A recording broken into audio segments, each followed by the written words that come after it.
설교 원고는 아닌데요, 은혜를 나눌 필요가 있는 사건이라서 제가 좀 소개를 하고 말씀을 살피려고 합니다. 저는 전해 들었습니다. 어제 권사님 두 분이 카페에서 차를 마시다가 우리 교회 앞에 있는 빌라 옥상에서 4층이죠. 4층 높이에서 5층 높이 되겠습니다. 또 많이 돋아졌기 때문에 한 청년이 뛰어내렸다고 합니다. 다행스럽게 아래에 승용차가 있어서 치명적인 상처는 입지 않고 치료를 할 수 있었다고 합니다.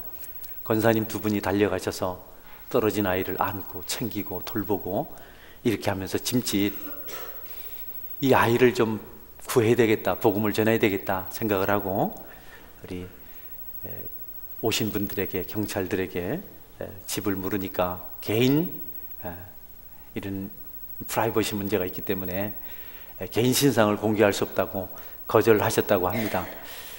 여러분, 참 눈물 나고 가슴 아픈 일이죠.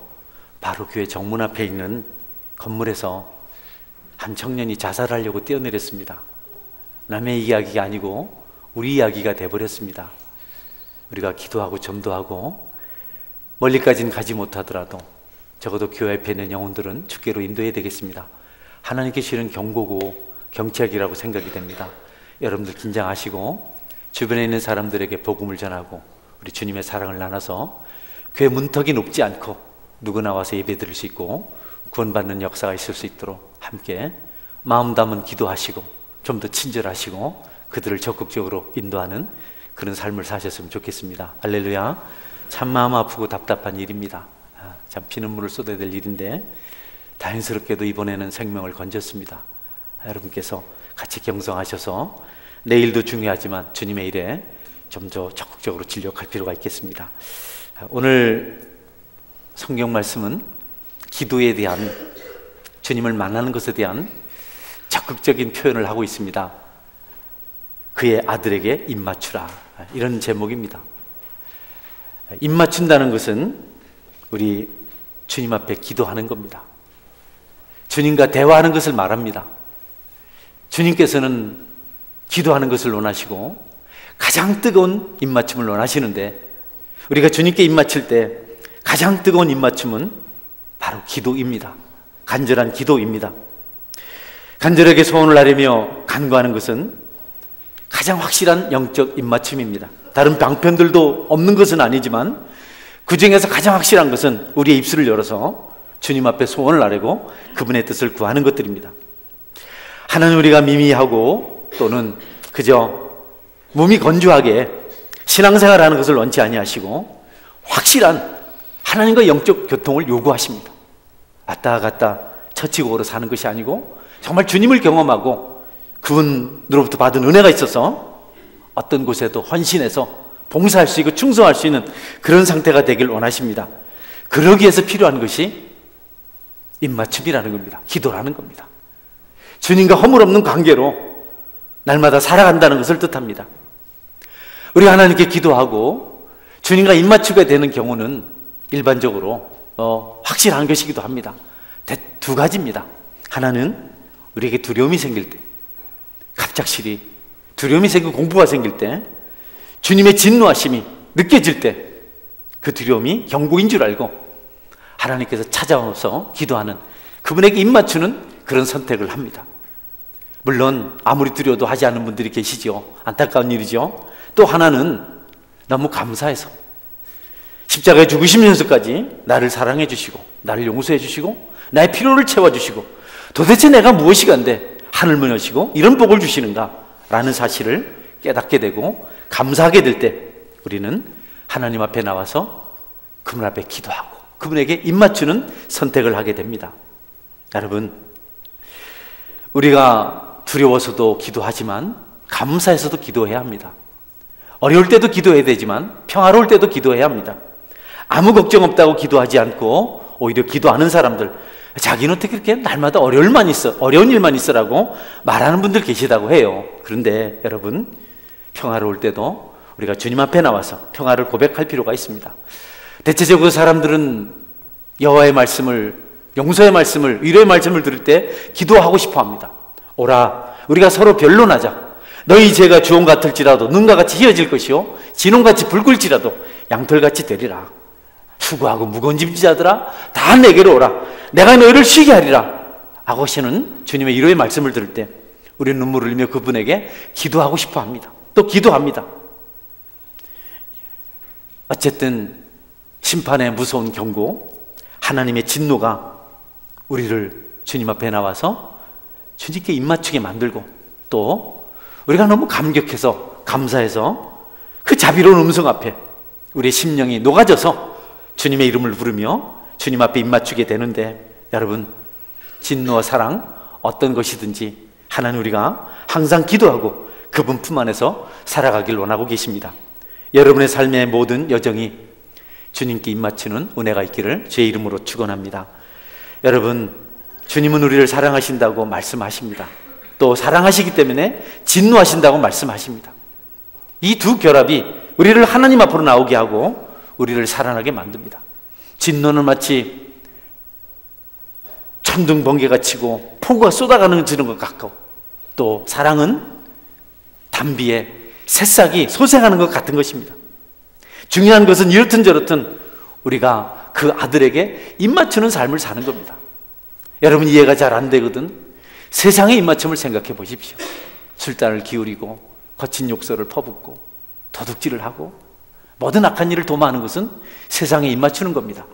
주님을 생각하고 주님 앞에 무릎 꿇고 복음을 전하며 충성을 하며 경배하며 살아가는 것은 그 아들에게 입맞추는 삶을 말합니다. 우리가 읽은 말씀 본문은 다시 한번 여러분에게 본문을 다시 한번 읽어드리겠습니다. 본문은 이렇게 말씀합니다. 그의 아들에게 입맞추라. 그렇지 아니하면 진노하심으로 너희가 길에서 망하리니 그의 진노가 급하심이라. 여호와께 피하는 모든 사람은 다 복이 있도다. 진노와 축복이 짝을 이루고 있습니다. 우리가 계명을 지키고 말씀대로 살아가야 되는 두 번째 이유는 축복입니다. 진노도 우리를 주님께 나오게 만들지만 축복이 있어서 여러분이 하나님 말씀을 잘 지키고 말씀대로 살면 하늘의 복과 땅의 복을 받을 수 있습니다. 할렐루야. 이것보다 더 풍성한 것은 없습니다. 우리가 해야 될 가장 중요한 것은 주님과 입맞춤입니다. 주님과 함께 어울려야 됩니다. 서로 다르면 안 됩니다. 주님이 사랑이라고 말하면 우리도 사랑이라고 말할 수 있어야 됩니다. 용서라고 말하면 우리도 용서를 말할 수 있어야 됩니다. 징계를 말씀하시면 우리도 징계에 반응해야 됩니다. 서로 화목하지 않으면, 화해하지 않으면 우리에게 도움이 없습니다. 우리가 영적 필요를 체험받지 못하고 육신의 삶도 체험받지 못합니다. 하나님과 일치, 아이덴티티를 이루고 사는 것은 너무 중요합니다. 우리는 야곱의 이야기를 너무 잘합니다. 야곱은 입맞춤으로 그의 문제를 해결받은 사람입니다. 형 에서를 속이고 형의 분노를 샀습니다. 아버지에게 거짓말하고 형에게 거짓말해서, 여러분, 그는 형의 분노를 피해서, 진노를 피해서 도망자의 신세가 되었습니다. 오랜 세월 동안 두 형제가 반목하며 삽니다. 날마다 형 에서는 동생 야곱을 죽일 생각합니다. 복수할 생각합니다. 이를 갈고 삽니다. 동생은 그 형이 두렵습니다. 불안합니다. 먼 길 도망쳐서 있지만 여전히 그는 편한 날이 없습니다. 형제간의 우애와 평강이 있어야 되는데 그 반대의 삶을 살았습니다. 야곱에게서 하나님과 입맞춤이 없다면 결코 회복될 수 없는 그런 비극이 한 가정 안에서 일어나고 있는 겁니다. 결국 야곱이 야복 강가에서 주님과 입맞추는 시간을 갖습니다. 하나님께 기도한 것이죠. 하나님을 만났습니다. 야곱은 그 위기를 모면해 보려고, 그 분노를, 형의 분노를 잊어보려고, 그 불안한 감정을 잊어보려고 모든 노력을 다했습니다.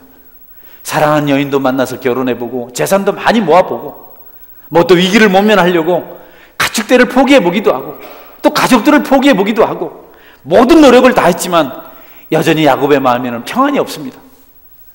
그가 그 밤에 간절히 기도하고 환도뼈가 골절될 때까지 간절히 기도하고 주님을 만났을 때, 주님과 입맞췄을 때 그의 문제가 순식간에 해결되었습니다. 형 에서가 야곱을 안게 되었고 야곱이 하나님과 입맞춤을 한 다음에 두 형제가 서로 입맞추고 화목하는 기적의 역사가 일어났습니다. 여러분, 잘 되고 싶으십니까? 주님과 반목하는 일이었기를 축원합니다. 여러분이 행복한 삶을 살기로 하면 주님과의 관계가 온전해야 됩니다. 주님을 믿어야 합니다. 탕자가 집에 돌아왔을 때도 마찬가지입니다. 아버지가 가장 먼저 한 것이 입맞춤입니다. 가장 먼저. 더러우니 씻어라. 냄새나니 좀 옷 좀 갈아입자. 이게 아니고 가장 먼저 입맞춤을 하고 가장 먼저 아들을 수용하고 그 다음에 목욕도 하고 새 옷도 입고 새 신도 신고 반지도 끼우고 또 살찐송아지 잡아서 큰 잔치도 열게 됩니다. 우리가 거꾸로 살면 안 됩니다. 하나님과의 관계를 엉망으로 하면서 하나님과 관계를 회복하지 못하게 하는 죄를 지으면서 여러분이 하나님을 통해서 축복받을 생각을 하는 것은 어리석은 겁니다.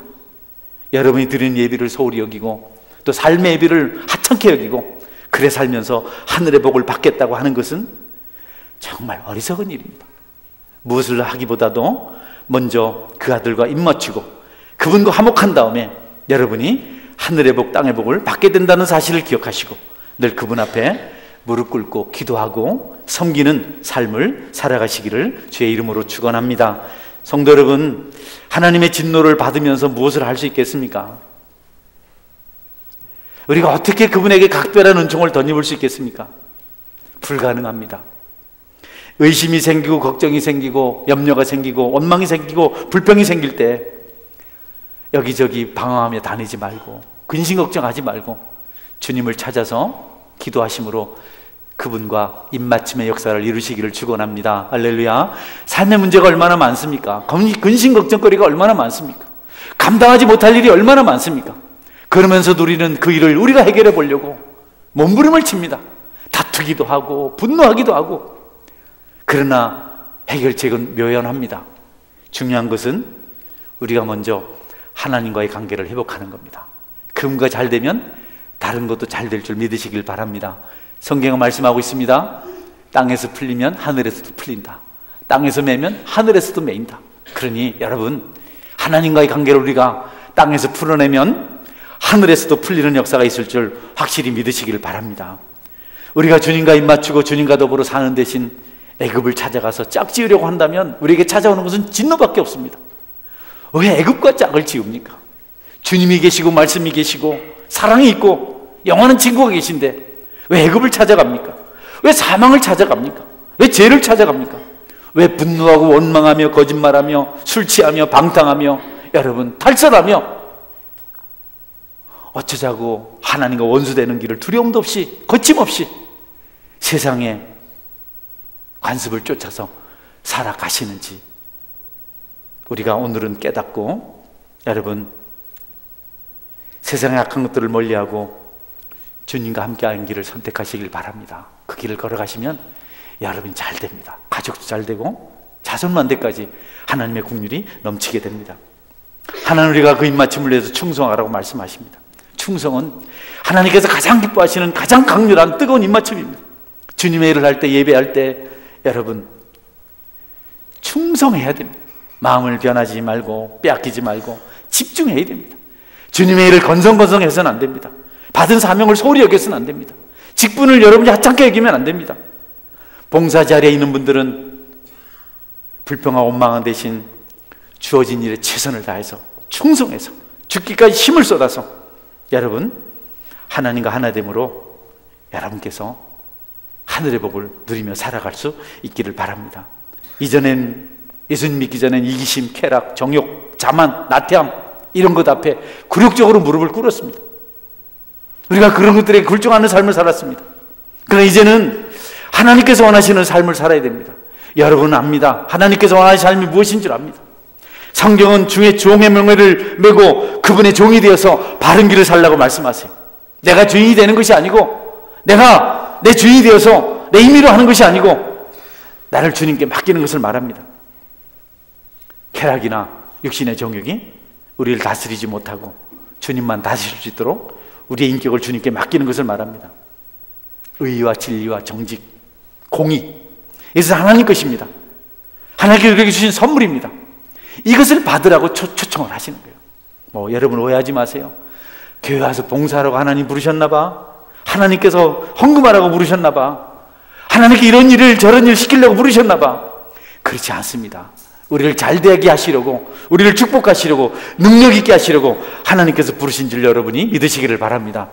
우리 학생들, 하나님이 잘되게 하시려고 여기를 불렀습니다. 할렐루야. 잘되게 하시려고. 예배에 와서 지루한 시간 보내라고 한 것이 아니고, 우리가 마태복음 11장 28절 30절 말씀을 볼 때 하나님의 초청을 발견할 수가 있습니다. 수고하고 무거운 짐진 자들아, 다 내게로 오라. 내가 너희를 쉬게 하리라. 나는 마음이 온유하고 겸손하니 나의 멍에를 메고 내게 배우라. 그리하면 너의 마음이 힘을 얻으리니 이는 내 멍에는 쉽고 내 짐은 가벼움이라 하시니라. 주님은 우리를 부르셔서 예배하게 하시고 복음 전하게 하시고 봉사하게 하신 것은 세상에서 축복받기 위한 가장 가벼운 짐이 그것이기 때문이라고 말씀하세요. 여러분이 세상 짐을 짊어지는 것은 너무 무거운 짐이고, 주님께서 주신 짐을 질 때, 그 가벼운 짐을 질 때 여러분이 하나님 앞에 쉼을 얻게 되고 형통한 삶을 살아갈 수 있다고 약속하고 있습니다. 그러니 충성으로 주님의 짐을 짊어지시는 은혜가 있길 바랍니다. 할렐루야. 주님 마음이 기뻐하신다. 여러분, 저를 한번 보실래요? 한번 보세요. 잘생겼잖아요. 볼만하잖아요. 제가요, 목사인데 이리저리 빈들빈들 낚시나 다니고 그저 잠이나 자고 이 핑계 저 핑계 대면서 법을 따지면서 법망을 가지고 이렇게 교회를 섬기고 그러면 여러분 마음이 기쁘겠어요? 아니면 그런 거 생각하지 않고 주님 앞에서 정직하게 날마다 주님께 입 맞추면서 열심히 기도하면서 충성하면서 교회를 섬기는 것이 좋으시겠어요? 말하면 뭐합니까? 주님은 충성하는 자들을 기뻐하십니다. 여러분의 그 충성이 있기를 주의 이름으로 축원합니다. 그렇지 않으면 신앙에 기쁨이 없어요. 피곤해요. 졸려요. 비밀이 있어야죠. 주님은 우리에게 예배를 기뻐하세요. 예배도 금과 입맞추는 가장 뜨거운 입맞춤을 할 수 있는 은혜의 방편입니다. 이방인들은 우상 송아지에게 입을 맞췄습니다. 그러나 우리는 눈에 보이지 않으시지만 살아계신 그분께 입을 맞춥니다. 주님의 신성하심, 살아계심, 그것을 믿고 우리는 따릅니다. 그것을 부인하는 자들, 우상에 입맞추는 자들, 주님보다 더 좋은 것을 가지고 주님을 배반하는 자들에게는 그날의 심판이 있지만, 진노가 있지만, 우리 주님을 따르는 성도들에게는, 주님께 입맞추는 자들에게는 하늘의 축복이 있게 됩니다. 갑자기 홍수가 일어나서 우리의 지은 집이 무너질 때 아무리 소리쳐도 그때는 늦습니다. 주님께 입맞추지 아니하고 세상을 이때어 살다가 마지막 진노가 임할 때 우리가 피할 길이 없다는 겁니다. 그렇게 되기 전에 우리가 주님께 가까이 하고 그분의 말씀을 우리가 귀로 듣는 것이 아니라 우리 말씀으로 들어서 우리가 평화를 누리고 우리가 미래를 보장받고 또 어떤 이들에게 그 평강을 나눌 수 있는 복된 삶을 살아갈 수 있어야 합니다. 여러분이 말씀을 마음으로 듣고 가슴으로 듣고 은혜를 받으면 눈물을 흘리며 두 손 들고 찬송할 수가 있습니다. 이런 은혜가 우리가 날마다 있어야 되고 매 순간순간 경험되어야 합니다. 그 감동이 있어야 됩니다. 그를 위해서 주님께 입맞춰야 합니다. 다른 것에 포커스를 맞추면 안 됩니다. 고통당하시고 십자가에 죽으신 그분이 다시 살아나셔서 우리 우편에 계시면서 통치하시는데 우리가 그분의 행한 일을 기억하고 그분 앞에 예배하고 경배하는 일이 마땅한 일 아니겠습니까? 무엇보다도 경배는 예배는 중요한 일인데 우리가 그 일을 소홀히 여겨요. 예배 시간을 늦으면 안 됩니다. 여러분, 주님 만나는 시간인데 여러분은 다른 일은 약속을 지키고 다른 사람이 약속 지키지 않으면 분노하잖아요. 왜 약속 안 지켰냐고. 하나님 죽기까지 사랑하신 그분께서 주님의 날 예배하자고 말씀하셨는데 그 말씀을 겉으로 듣고, 경상도 말로 허투루 듣고 예배를 여러분이 경히 여기는 것은 축복을 외면하는 행위입니다. 성전 가득히만 주님의 영광, 의의 옷을 여러분이 기억하시고 그분의 옷자락을 붙들고 주님을 경배하시는 은혜가 있기를 주의 이름으로 축원합니다. 예배가 살아나면 다른 것이 다 살아납니다. 믿으시길 바랍니다. 예배가, 예배 인도자의 책임이 커요. 사람들은 99%라고 합니다. 그러나 여러분의 1%가 99%보다 하나님께서 더 큰 영광을 받으시는 것인 줄 여러분이 믿으시기를 바랍니다. 성경에는 입맞춤에 대한 가장 확실한 모범을 보여준 여인의 이야기가 나옵니다. 막달라 마리아입니다. 죄인이었던 여인이죠. 그제 주님을 방문한 한 사건은 입맞춤이 무엇인지를 정말 분명하게 증거해주고 있습니다. 죄를 많이 용서받고 주님이 너무 사랑스럽고 너무 고마워서 주님을 만나고 싶은 그런 열정이 그 마음에 생겼습니다. 주님을 너무너무 보고 싶은 겁니다. 만나고 싶은 겁니다. 주님의 음성을 듣고 싶은 겁니다. 근데 어느 날 그녀가 사는 가까운 동네에 예수님께서 바리새인 집에 초청을 받았다는 소식을 들었습니다. 그 집에 갈 수 없는 사람입니다. 창기가 어떻게 바리새인 집을 갑니까? 죄인인 여자가 어떻게 그 집에 감히 들어갑니까? 그럼에도 불구하고 이 마리아의 마음속에는 예수님을 보고 싶은 그 열정 때문에 발걸음이 글로 옮겨지기 시작했어요. 보나마나 쫓겨날 것이 뻔하지만 주님을 만나고 싶은 그 마음이 그 속에 있어서 쫓겨날 것이 두렵지 않았어요. 한 번이라도 주님을 보고 싶었습니다. 만나고 싶었습니다. 그래서 바리새인 집에 갔습니다. 다행스럽게도 바리새인은 예수님을 주님으로 믿지 않았어요. 귀하게 여기지 않았어요. 그래서 집안 깊숙한 좋은 자리에 앉히지 않냐고 여러분 문 앞에 앉게 하셨어요. 주님을 푸대접했어요. 그러나 여러분, 하나님께서 막달라 마리아를 만나시려고 오히려 그 길을 선택하신 것임을 여러분이 믿으시기를 바랍니다. 우리를 만나 주시려고 낮아지신 그분은 공생하시는 동안 매춘부였던 용서받은 이 여인을 만나시려고 문 앞에서 푸대접 받는 자리에 앉아 있었습니다. 얼마나 감사한 일인지. 여인은 주님의 발치에서 하염없이 눈물을 흘립니다. 주님 감사합니다. 나 같은 죄인을 용서하시고 자녀로 삼아주시고 나를 괜찮다고 해주신 주님 감사합니다. 눈물을 감출 수가 없고 멈출 수가 없습니다. 눈물이 너무 많이 흘러서 주님의 발이 젖었습니다. 젖은 발을 그녀는 자신의 머리털로 닦습니다. 그리고 그녀는 그 발에 입 맞췄다고 성경 기록하고 있습니다. 바리새인이 예수님을 소홀히 여기고 손 씻을 물도 발 씻을 물도 주지 않고 결례를 행하지 않고 문 앞에 세워두었는데 그녀가 찾아와서 눈물로 그 결례를 대신한 겁니다. 여러분, 그녀만 그런 행동을 해야 합니까? 우리에게 눈물이 없습니까? 억울한 눈물, 숨풀 눈물이 아니라 주님은 내가 감사해서 여러분이 눈물 흘림으로 그 발을 씻기시는 은혜가 있기를 주의 이름으로 축원합니다. 이 땅은 하나님의 발등상이라고, 발을 올려놓는 곳이라고, 여러분 눈물을 쏟아낼 때 그분의 발이 적셔지고 그분의 발이 씻겨지는 역사가 일어날 줄 여러분이 믿으시기를 바랍니다. 막달라 마리아처럼 큰 죄에 빠졌을지라도 괜찮습니다. 주님 앞에 나오십시오. 세상 사람들이 손가락질하고 쫓아내도 거기 때문에 기죽지 마십시오. 가난해도 괜찮습니다. 죄가 있으면 어떻습니까? 주님 앞인데, 십자가 앞인데. 주님의 발을 눈물로 씻으며 기도할 수 있다면 얼마나 행복하겠습니까?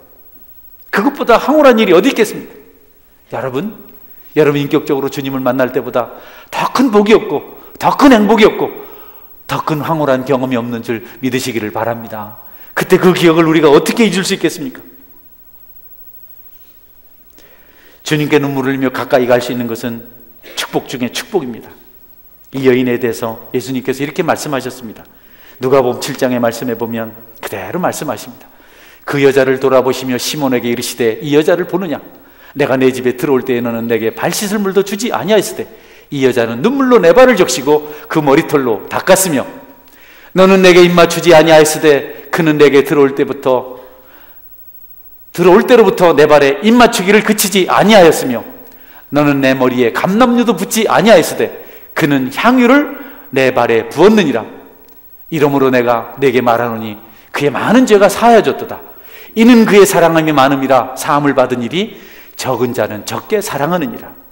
여러분도 은혜를 받았죠? 사랑을 받았죠? 용서를 받았죠? 주님이 허물을 덮어주셨죠? 여러분도 흘릴 눈물이 있어야 합니다. 여러분도 쏟아부어야 할 향유가 있어야 합니다. 여러분도 주님에게 정해진 결례를 행해서 그분의 발을 씻어야 합니다. 하나님 가까이 나가고 싶다면, 여러분 그 안에 머물고 싶다면 여러분이 주님의 초청을 받아야 합니다. 주님의 초청은 어떻게 받느냐 하면 여러분 마음속에 주님을 만나고 싶다는 생각을 하게 됩니다. 예배를 드리러 가야 되는 생각을 하게 됩니다. 주님을 꿈꾸는 그런 은혜가 임합니다. 우린 자발적으로 주님을 찾을 수 있는 그런 훌륭한 존재가 아닙니다. 절대로 안 됩니다. 은혜 받지 못하면, 주님의 찾으심을, 방문하심을 경험하지 못하면 절대로 그분을 찾아서 기도하지 못합니다. 1분도 기도 못합니다. 그러나 그분이 우리를 찾아오셨을 때 우리 속에 거룩한 소원이 생깁니다. 주님께 기도하고 싶다. 주님 만나고 싶다. 은혜가 있으면 좋겠다. 우리 중고등부 아이 중에 우리 재혁이가 주님의 방문을 가장 자주 받아요. 제게 국률이 있는 것 같아요. 여러분에게도 그분의 방문하심이 있어서 주님을 만나고 싶고, 주님께 기도하고 싶고, 예배드리고 싶고, 전도하고 싶고, 영혼을 사랑하는 그런 놀라운 일들이 내면에서 시작되는 은혜가 있기를 주의 이름으로 축원합니다. 우리 마리아는요, 그부 바리새인 방 안 가득한 주님의 영광을 봤습니다. 이사야가 환상 중에 하나님 성전을 봤거든요. 거기 하나님의 영광이 가득했습니다. 옷자락이 가득했다 그랬어요. 주님 지금도 그 옷자락을 펼쳐놓으시고 우리가 만지시길 원하고 우리가 입맞추길 원하십니다. 그분은 신비한 분이시고 능력 있는 분이시고 살아계신 분이십니다. 여러분의 그런 영적 고백과 경험이 있기를 축원합니다. 할렐루야. 날마다 어떻게 물리적으로 살 수 있겠어요? 말로 의무로 살 수 있겠어요? 주님을 만나는 달콤함이 있어야 되잖아요. 어떻게 날마다 목사가 여러분 의무로 목회를 하겠어요? 주님 만나는 기쁨이 없이. 성전 가득한 옷자락을 만지심으로 여러분이 그분의 영광을 경험하고 땅에 있으나 하늘의 기쁨을 누리시기를 축원합니다. 할렐루야. 하나님께서는, 주님께서는 우리에게 진노하신다 해요. 진노의 잔이 있다 그래요. 그 아들에게 입맞추라. 그렇지 아니하면 진노하심으로 너희가 길에서 망하리라. 순식간에 망해버린다는 겁니다. 여러분, 예수님이 우리를 위해서 자기 목숨을 바치셨어요. 우리를 불쌍히 여기셔서 십자가의 고통을 당하셨습니다. 그런데 그분이 진노의 잔을 부으실 수 있을까요? 우리 같은 죄인들을 위해서 자신을 희생하신 그분이 정말 우리에게 진노하셔서 심판의 잔을 부으실까요? 그렇다. 성경 그렇다. 우리를 위해서 희생하셨음에도 불구하고 그분이 진노하시는 것은 그 진노가 참이라는 겁니다. 모든 것 다 쏟아부었지만 변화가 없고 돌이키지 않고 속이며 기만하며 만노력이며 사는 자들 향한 진노가 있다는 겁니다. 그때 그 진노는 진짜 진노라는 겁니다. 누구도 비킬 수 없다는 겁니다. 여러분이 그 진노를 비껴가시기를 바랍니다. 주님께서 진노하시는 것은 결코 돌이킬 수 없는 엄청난 사건이라고 말씀하고 있습니다.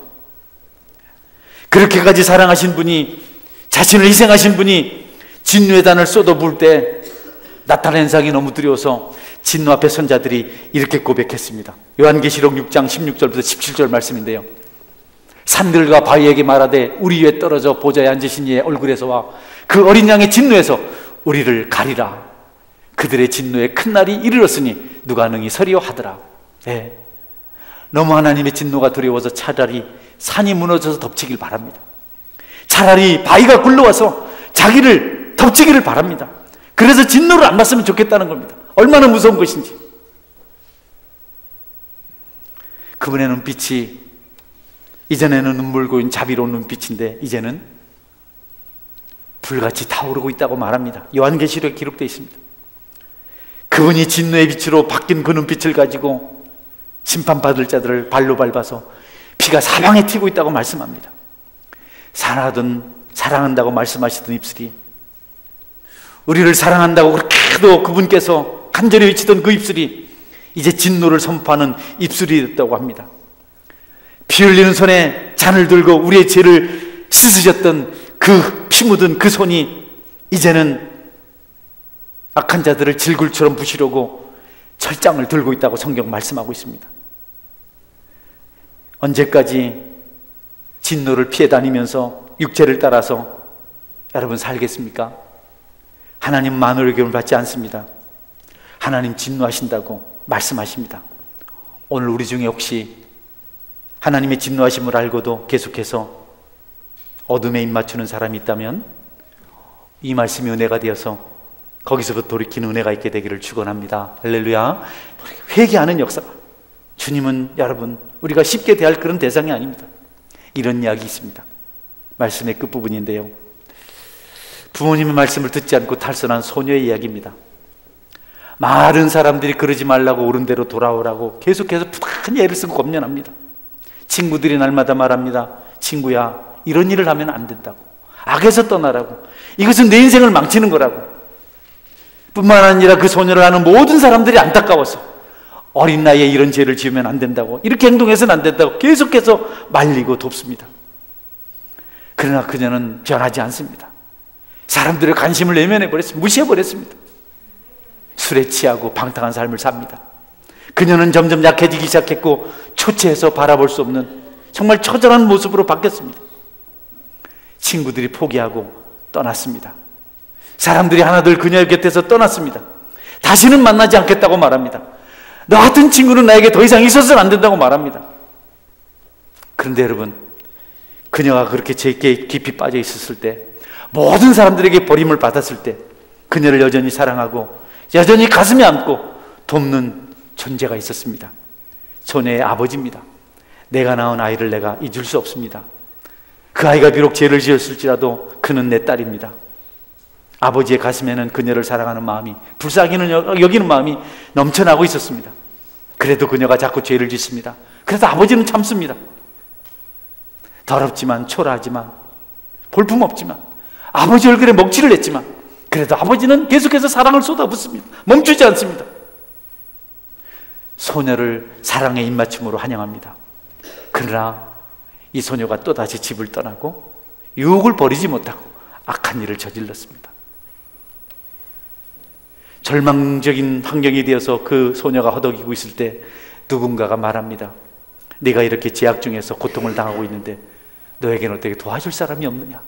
너는 도움을 구할 사람이 없느냐? 왜 도와줄 사람을 찾지 않느냐? 소녀가 말하기를 나에게는 아무도 없습니다. 하지만 너에게는 부모님이 계시지 않느냐? 아버지도 어머니도 없단 말이냐? 소녀가 대답합니다.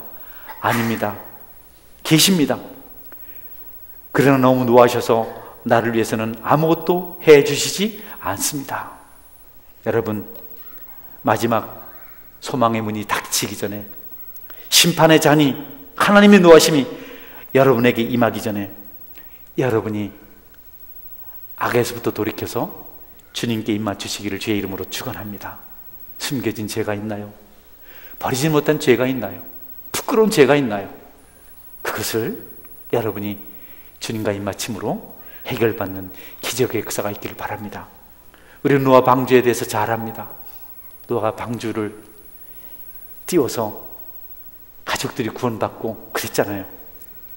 방주가 물에 떠 있는 동안 비둘기와 까마귀 두새가 계속해서 날아다닙니다. 어디 자기들이 나가서 살 곳이 있는가 싶어서 가보니까 계속 날아다녀도 물밖에 없으니까 다시 방주로 돌아옵니다. 좀 쉬었다가 또 날아갑니다. 묻이 드러났을 때 까마귀는 떠나더니 돌아오지 않았어요. 그런데 비둘기는 감람나무 새로 난 새싹을 입에 물고 와서 노아에게 알려주고, 그리고 비둘기도 떠났습니다. 그런데 이야기를 들려주려고 하는 것이 아니고 반대를 한번 생각해 볼 수 있습니다. 비둘기가 날아다니다 지쳤습니다. 방주로 와야 삽니다. 방주를 찾아왔습니다. 열려있는 창문으로 곡식을 먹기 위해서 들어오려고 하는데 거기 자기의 주인 노아가 석궁을 들고 화살을 들고 자기를 겨누고 있습니다. 더 이상 날갯짓을 할 수 없는, 지칠 대로 지쳤는데, 여러분, 비둘기가 그 화살에 맞아서 물에 떨어졌습니다.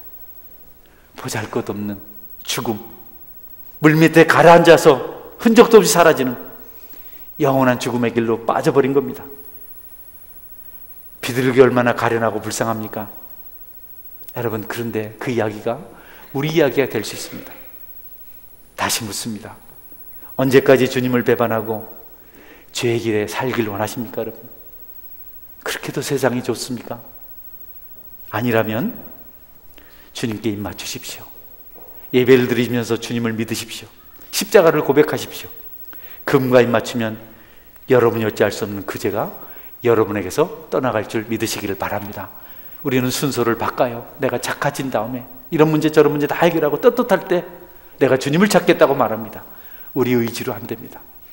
제가 예전에 전도사로 생활했던 곳에 섬겼던 교회에 그때 당시에는 벌써 30년이 더 됐으니까 예비군 중대장님이세요. 대위인데, 대역대인데 그 부인이 열심히 신앙생활하세요.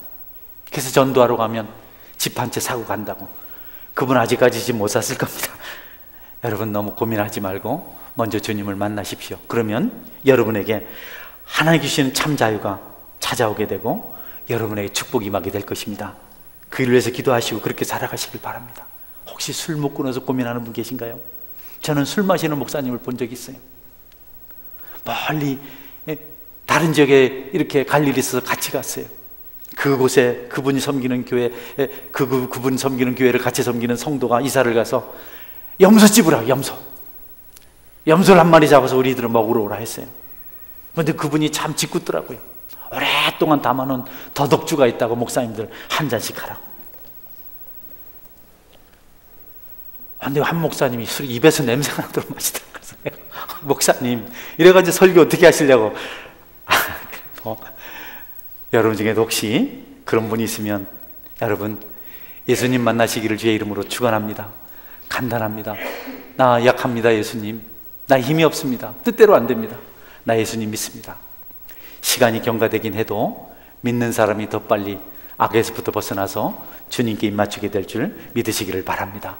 만약 그렇게 하지 않고 고집스럽게 계속해서 세상에 입맞추고 악에 입맞추고 살면 주님이 겨눈 활시에서 화살이 떠나서 여러분을 진노로 다스리게 될 겁니다.